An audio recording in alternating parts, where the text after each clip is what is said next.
Episode 17 of the World of FPGA podcast. Let's dive deeper into the debugging stuff. There are different ways of debugging an FPGA and the logic inside. Welcome to the World of FPGA podcast. I'm your host, David Kirchner, and I will lead you through the world of FPGA. And now, let's begin. As I mentioned in the last episodes, we will now go a little bit deeper into the topic debugging an FPGA. And again, all the stuff I'm talking about in this episode is more or less Xilinx based, or better, AMD based. That's because I've done very often designs in Xilinx and with Xilinx FPGAs. But I guess you can also transfer this knowledge to other manufacturers like Intel, like Lattice, or other FPGA companies. So there are different kinds of debugging an FPGA, and the first and the easiest way is observing signal outputs. That's the easiest way because we just look at the signals which are coming out of your logic, out of your FPGA, and because you know what you have done to the input, what you have for input signals in your FPGA design, and you know what your FPGA should do, that's what you have programmed, you should know the output results. And this is quite okay and suitable for simple designs. And before that, you can also doing some simulation of your FPGA code to get a better idea what signals should come out of your FPGA logic. So this is the first idea to debug your FPGA, and it's just a no-brainer. Yeah, so just observing the signal outputs. And the second one is bringing some internal signals to the outer world. That's another idea, and for this you should also, for the first one, but also for this, have some measurement things like a digital scope or a logic analyzer or something like that. Because if you're routing signals of the internal of your internal logic out, you should just have the chance to measure them. So it's also, as always, a good idea to have a debug connector on the outside.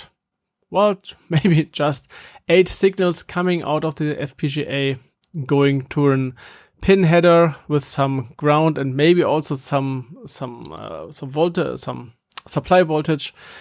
And you can use this later for expansion, but now you can use it to debug your FPGA logic.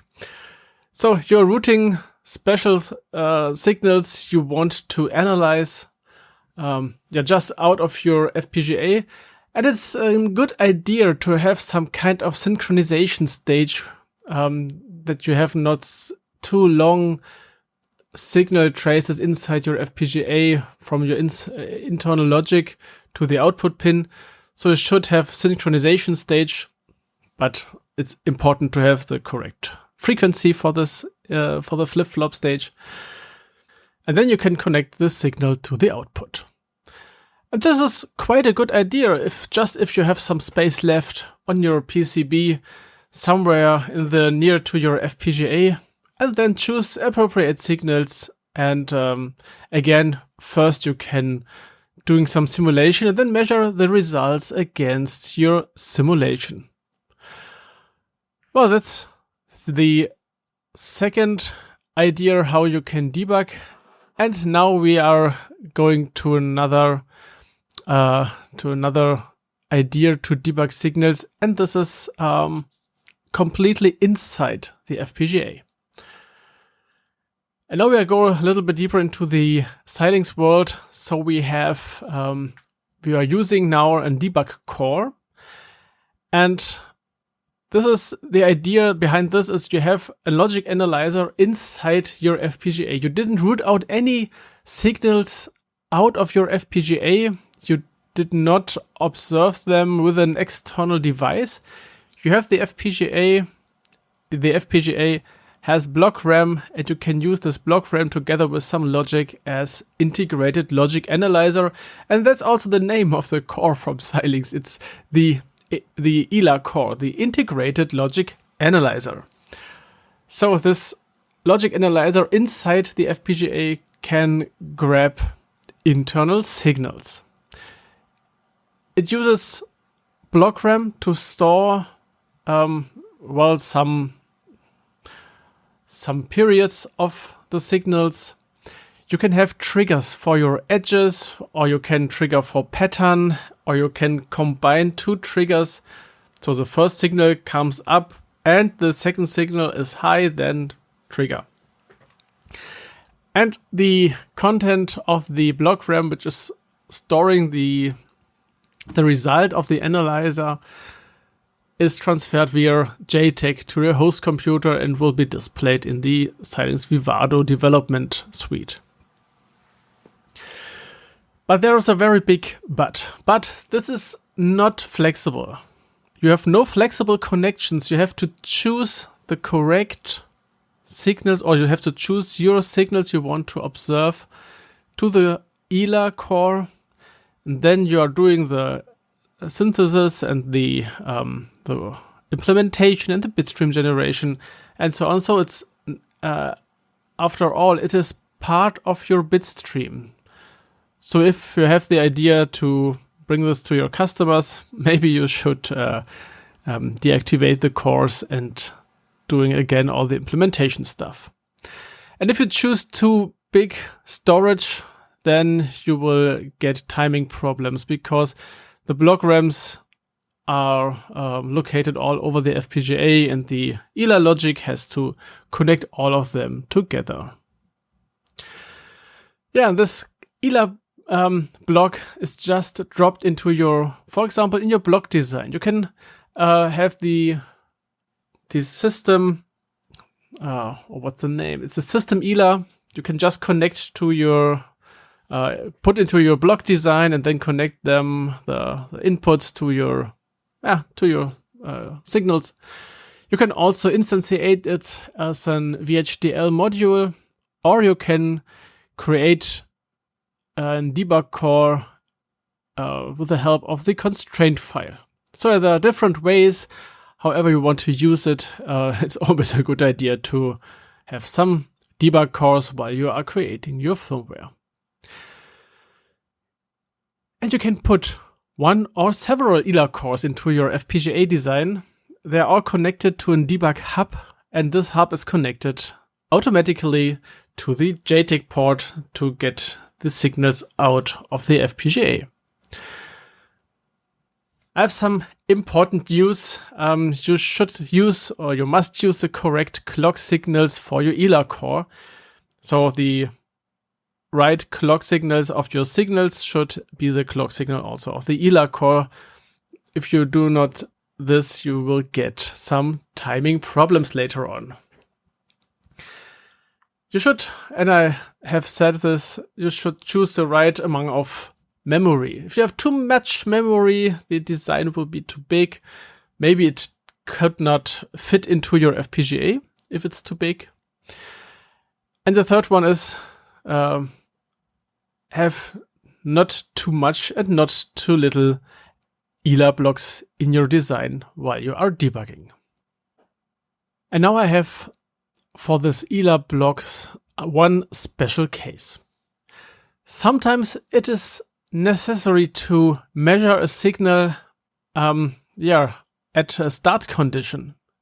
When the FPGA is programmed and the reset signal will be unset, you maybe want to trigger your ELA core. You want to trigger your signal measurement. In normal case, you're starting, the FPGA is starting, the development suite is connecting via your programmer and over JTAG to your design, and then you can trigger your FPGA. But this is more or less it's time too far away from a triggering at a startup point. So for this we have a little trick. Science had a little trick to doing this, to doing debugging on an FPGA startup. And there's 3 steps to create an ELA logic which triggers at the moment, or which is where the trigger is armed at the moment your FPGA is started. For this, the configuration can be stored in the ELA core in the design. And to do this, the first step is you have to use the standard workflow to start your design on your target hardware. So it's just your synthesis, implementation, bitstream generation, programming, and then you start your design and you go to debugging stuff in the Vivado. And there is set up your ELA core with all the triggering and so on, which you want to have on the startup measurement. And after that, you have a tickle command. It's called run _HW _ELA. So run hardware ELA. And there are some parameters coming after that. So for example, file, one of this is a file. And in this file, all the configuration is for the ELA core. You have to choose this also as a parameter for this command. All the configuration from the ELA core is stored in this file.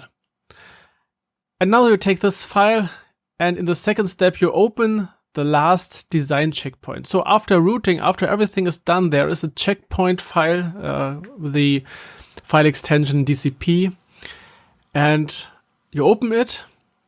And then you put your created ELA configuration with the tickle command apply hardware ELA trigger. Now the configuration will be copied into the ELA core in the design checkpoint. And in the third step, you write out the new bitstream with the tickle command write bitstream. So there are 3 commands with some parameters you have to choose. And after that, the new bitstream will be triggered directly after the system is started. So the ELA core is armed directly after start of the FPGA. And you can see, maybe if you want to trigger on the reset signal, you can do so. That's possible in this special case. Well, I hope you have now some ideas how to debug an FPGA system. All information, further information can be found at world-of-fpga.com/WFP017. If you found this episode helpful, please rate it on Apple Podcasts and share it with your colleagues and friends. That's the end of today's podcast episode. Thank you for listening and for your attention. So I say goodbye. Here next time, your David Kirchner.